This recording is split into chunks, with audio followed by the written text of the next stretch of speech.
Have you ever sat in church or watched a crusade on TV and seen a preacher perform a miracle, someone rising from a wheelchair, blind eyes suddenly opened, or a resurrection from the dead, and wondered, is this really from God, or is it staged? In today's video, we expose the shocking truth about fake miracles in the modern church.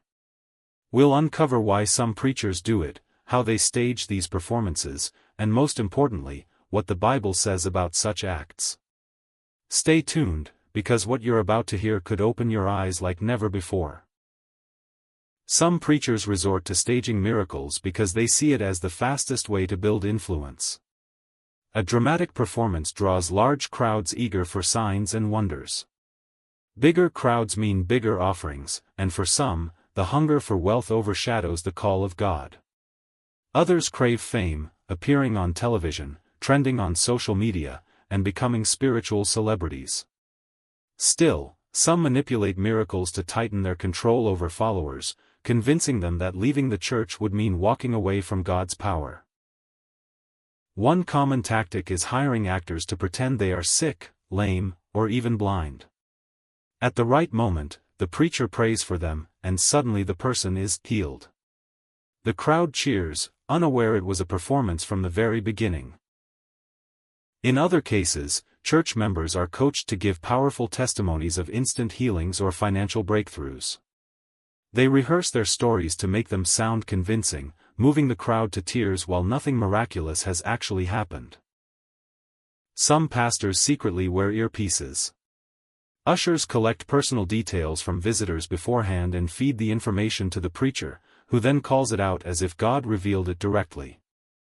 This manipulation shocks the crowd into believing the pastor has supernatural powers. When miracles are televised, editing is often used to exaggerate the impact.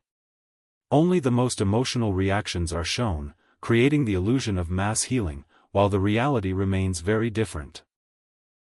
Finally, some use illusion and psychological techniques. Through suggestion, excitement, and crowd pressure, people collapse dramatically or believe they've been touched by God, when in reality, nothing supernatural has happened. Across the world, several staged miracles have been exposed. In South Africa, a preacher made headlines when he staged a resurrection miracle with a man in a coffin, only for the truth to come out that the man was alive all along. In Nigeria, journalists uncovered churches that hired actors to fake healings and miracles. Even in Kenya, some preachers have been accused of staging miracle babies to deceive desperate women. These scandals remind us that not everything that glitters is gold. The Bible strongly warns us against false miracles. In Matthew 24 verse 24, Jesus said, "For false prophets will appear and perform great signs and wonders to deceive, if possible, even the elect." In 2 Thessalonians 2 verse 9, we are told that Satan himself will use counterfeit signs and wonders to mislead. And in Matthew 7 verses 21 to 23, Jesus warned that many will claim to have performed miracles in his name, but he will reject them, saying, "I never knew you." These verses remind us that not every miracle is from God.